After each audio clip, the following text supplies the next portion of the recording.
Red టీవీలో మీ వ్యాపార ప్రకటనల కోసం ఈ నంబర్ని సంప్రదించండి. నమస్కారం సార్. నమస్తే సార్, ఎర్రబెల్లి దయాకర్ రావు అరెస్ట్ అయ్యే అవకాశం ఉంది అని అంటున్నారు సార్. అంటే ఒక వ్యాపారవేత్త ఆయన మీద కంప్లైంట్ చేయడం జరిగింది. సో ఆయన ఎప్పటి నుంచి అరెస్ట్ చేస్తారని చెప్పేసి ఎన్నోసార్లు వార్తల్లో రావడం, సోషల్ మీడియాలో రావడం చూస్తున్నాం. అంటే ప్రభుత్వం మారాక మరి ఇప్పుడు అరెస్ట్ చేసే ఛాన్స్ ఏమన్నా ఉందా? అసలు ఎవరు ఆ వ్యాపారవేత్త, ఏం కంప్లైంట్ చేశారు సార్ ఆయన మీద? ఇప్పుడు ఎర్రబెల్లి మీద రేవంత్ రెడ్డి రివెంజ్ అనేది స్టార్ట్ అయిందని చెప్తున్నారు. యాక్చువల్గా ఆయనకి ఎర్రబెల్లి మీద కోపం ఇప్పటిది కాదు. తెలుగుదేశంలో ఉన్నప్పుడే ఆ ఓటుకు నేటు కేసులో రేవంత్ రెడ్డి రెడ్ హ్యాండెడ్గా పట్టుబడ్డాడు. అలా పట్టుబడ్డానికి కారణం ఎర్రబెల్లి అనేది రేవంత్ రెడ్డికి ఉన్న ఇన్ఫర్మేషను. ఎర్రబెల్లి లీక్ చేశాడు ఈ విషయాన్ని. ఎందుకంటే ఎర్రబెల్లికి మాత్రమే ఇతను అక్కడికి వెళ్తున్నట్టు తెలుసు కాబట్టి ఎర్రబెల్లి ఇరికిచ్చాడు ఆ కేసులో అనేది ఎర్రబెల్లికి ఉన్నది. అందుకని ఎర్రబెల్లికి మీద ఎప్పటి నుంచో రేవంత్ రెడ్డికి కోపం ఉంది. ఆ తర్వాత అతను బీఆర్ఎస్లోకి వెళ్ళి సేవ్ అయ్యాడు. బీఆర్ఎస్లోకి వెళ్ళాడు. ఎర్రబెల్లి యాక్చువల్గా 6 సార్లు ఎమ్మెల్యేగా గెలిచాడు. బీఆర్ఎస్లో పంచాయతీరాజ్ గ్రామీణాభివృద్ధి శాఖగా మినిస్టర్గా కూడా ఆయన పనిచేశాడు. అయితే ఈ రేవంత్ రెడ్డి అధికారంలోకి వచ్చినాక ఫస్ట్ ఇద్దరి మీద ఫోకస్ చేశాడని చెప్తున్నారు. ఒకరు ఎర్రబెల్లి దయాకర్ రావు, రెండవ వ్యక్తి మన మల్లారెడ్డి ఏమో కొంత కాళ్ళబేరానికి వచ్చేసాడు. కానీ ఎర్రబెల్లి రావట్లేదు. సో ఎర్రబెల్లి మీద ఎక్కడెక్కడ కేసులు ఏమేమి ఉన్నాయనేది రేవంత్ రెడ్డికి ఇవన్నీ ముందే తెలుసు. ఎందుకంటే ఆయన గత 25 ఏళ్ళ నుంచి రియల్ ఎస్టేట్లో ఉన్నాడు. ఎక్కడ ఏ ల్యాండ్, ఏ గొడవలు అన్నీ ఆయనకి తెలియని ఉండవు. రెండోది ఆయన 20 ఏళ్ళుగా ప్రతిపక్షంలో ఉన్నాడు కాబట్టి అధికార పక్షాల అరాచకాలు ఏంటి, ఎక్కడెక్కడ ఏం చేస్తున్నారో కూడా ఆయనకి క్షుణ్ణంగా అండర్స్టాండింగ్ ఉంది. సో దాంతో ఎర్రబెల్లి మీద కేసులు స్టార్ట్ అయినాయి. ఇప్పుడు ఒక కొత్త కేసు మొదలైంది. అదేంటంటే శరణ్ చౌదరి అనే ఒక వ్యాపారవేత్త ఉన్నాడు. ఆయనది వరంగల్, ఆయన బంజారా హిల్స్లో ఉంటాడు. ఆయన 3 రోజులకు ముందు రేవంత్ రెడ్డిని కలిసి ఇట్లా ఎర్రబెల్లి దయాకర్ రావు నా మీద ఒక దౌర్జన్యం చేశాడు, నా దగ్గర డబ్బులు లాక్కున్నాడు, నా ఫ్లాట్ తన పేరుతో రాయించుకున్నాడు అనేది చెప్పాడు. దాంతో రేవంత్ రెడ్డి ఏం చేశాడంటే, మీరు వెళ్ళి బంజారా హిల్స్ పోలీస్ స్టేషన్లో కేసు పెట్టండి, దాని తర్వాత ఫాలో అవుతుంది మా డిపార్ట్మెంట్లో అని చెప్పాడు. సో మరి ఇక్కడ డౌట్ ఏంటంటే, ఈ శరణ్ చౌదరి వాలంటరీగా వెళ్ళి కేసు చెప్పాడా, లేకపోతే రేవంత్ రెడ్డి ఇవన్నీ తెలుసు కాబట్టి ఆయన శరణ్ చౌదరిని ఆయనే ఒకసారి కలుద్దామని పిలిచి ఆయనే ప్రొసీడ్ అవ్వు, నువ్వు మేము చూసుకుంటామని చెప్పాడా అనేది తెలియదు. సో ఇప్పుడు కేసు ఏంటంటే, శరణ్ చౌదరి ఏం చెప్తున్నా అంటే 2023 ఏప్రిల్ 21న కొంతమంది, నేను ఆఫీస్కి బయలుదేరి వెళ్తున్నాను మార్నింగు, అప్పుడు కొంతమంది సివిల్ డ్రెస్లో పోలీసులు వచ్చారు. వాళ్ళు నన్ను సెంట్రల్ క్రైమ్ స్టేషన్కి తీసుకెళ్లారు. అక్కడ నన్ను కొట్టి నా ఫ్లాట్ ఒకటి ఉంటే దాన్ని ఎర్రబెల్లి బంధువు అయిన విజయ్ అనే అతని మీద రిజిస్ట్రేషన్ చేయించారు. దాని తర్వాత నన్ను వాళ్ళ ఇంటికి తీసుకెళ్ళి 3 రోజులు నన్ను పెట్టుకున్నారు. దాంతో చంపేస్తామని బెదిరించారు. బెదిరించి 50 లక్షలు వసూలు చేశారు. ఇదంతా కూడా చేసింది ఏసీపీ ఉమామహేశ్వరరావు ఆధ్వర్యంలో చేశారు. నా మీద అక్రమ డిపాజిట్ల కేసు ఉందని కూడా చెప్పారు వాళ్ళు. సో నన్ను కేసుల్లో ఇరికిస్తామని, నన్ను చంపేస్తామని బెదిరించి నా దగ్గర 50 లక్షల డబ్బు, నా ప్లాటు రిజిస్ట్రేషన్ చేయించుకున్నారు అనేది కేసు అనమాట. దాని తర్వాత ఈయన హైకోర్టులో రిట్ పిటిషన్ వేశాడు. దీని మీద వేస్తే మళ్ళీ వీళ్ళ ఇంటికి వెళ్ళి వీళ్ళను బెదిరించి ఆ రిట్ కూడా మళ్ళీ విత్డ్రా చేసుకున్నట్టుగా చేశారు అనేది కేసు. ఇక్కడ 2 విషయాలు. ఒకటి, ఎర్రబెల్లి ఇది చేసుండే అవకాశం ఉందా లేదా, పాసిబిలిటీ ఒకటి. రెండోది, దీన్ని రేవంత్ రెడ్డి కిలికి ఎర్రబెల్లిని ఏదో ఒక దాంట్లో గట్టిగా ఇరికిచ్చి జైలుకి పంపించాలనేది రేవంత్ రెడ్డి గోలా కాదా? ఈ 2 కూడా పాసిబుల్లే. ఎందుకంటే ఎర్రబెల్లి మీద ఇంతకుముందు కూడా అనేక ఆరోపణలు ఉన్నాయి. ఎర్రబెల్లికి కొండ మురళి వాళ్ళకి ఎంత గొడవలో మనం చూసాం. ఈవెన్ రామ్ గోపాల్ వర్మ కూడా ఎర్రబెల్లి మీద పాట కూడా పెట్టాడు ఆ కొండ సినిమాలో. సో వాళ్ళ రైవలరీ ఉంది.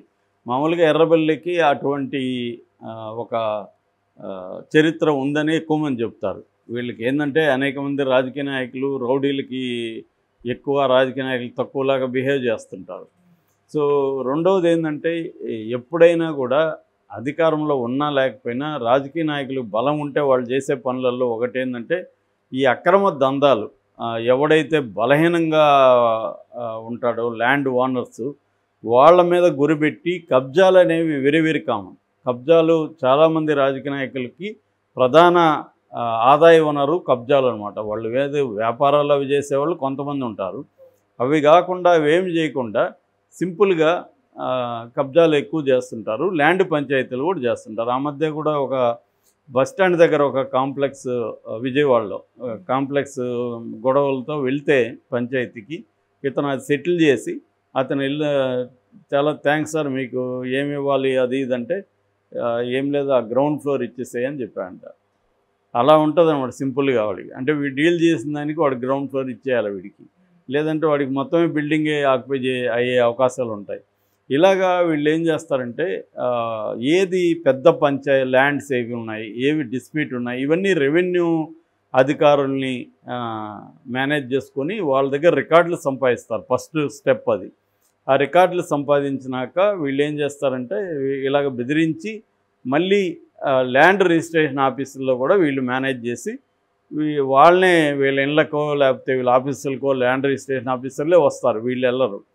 వచ్చి వాళ్ళే ఎవరైతే పంచాయతీ చేస్తున్నారో వాళ్ళ దగ్గర లేదా బెదిరించిన వాళ్ళ దగ్గర బలవంతంగా రిజిస్ట్రేషన్ చేసుకుంటారు. ఇది అందరూ చేసే పనే. అంటే మ్యాక్సిమం రాజకీయ నాయకుల్లో ఎక్కువ మంది ఇలాంటి పనులు, ముఖ్యంగా రౌడీ బ్యాక్గ్రౌండ్ ఉన్నవాళ్ళు, కొంత క్రిమినల్ బ్యాక్గ్రౌండ్ ఉన్నవాళ్ళు ఇది చేస్తారు. దీంట్లో వాళ్ళకి ఆరితేరిపోయి ఉంటారు ఈ మోడస్ ఆపరెండి ఎలా చేయాలని. ఇప్పుడు నేను చెప్పిన రెవెన్యూ డిపార్ట్మెంటు, ఇటు ఇది ల్యాండ్ రిజిస్ట్రేషను, పోలీసు, ఈ 3 శాఖల్ని మేనేజ్ చేస్తే చాలు.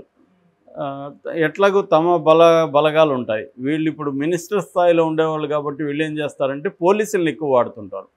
పోలీసులు మామూలుగా ఇటువంటి ఇల్లీగల్ యాక్టివిటీలో పాల్గొనకూడదు, కానీ పోలీసులు పాల్గొంటారు. ఎందుకంటే వాళ్ళకి కూడా వాటా ఉంటుంది కదా, వాళ్ళకి వాళ్ళ జీతం కంటే ఇది ఎన్నో రెట్ల ఆదాయాన్ని ఇస్తుంది కదా ఈ పనులు.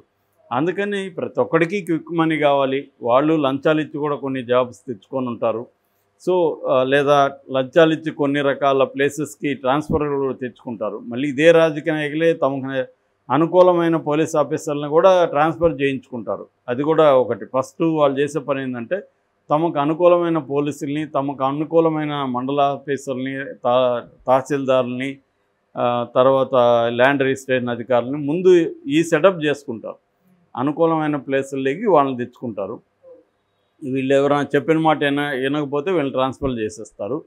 చేసిన తర్వాత ఇప్పుడు నేను చెప్పిన ప్రాసెస్ స్టార్ట్ అవుతుంది. రెవెన్యూ వాళ్ళు డీటెయిల్స్ ఇస్తారు, ల్యాండ్ రిజిస్ట్రేషన్ చేస్తారు, ఏమైనా గొడవలు ఉంటే పోలీసులు చూసుకుంటారు.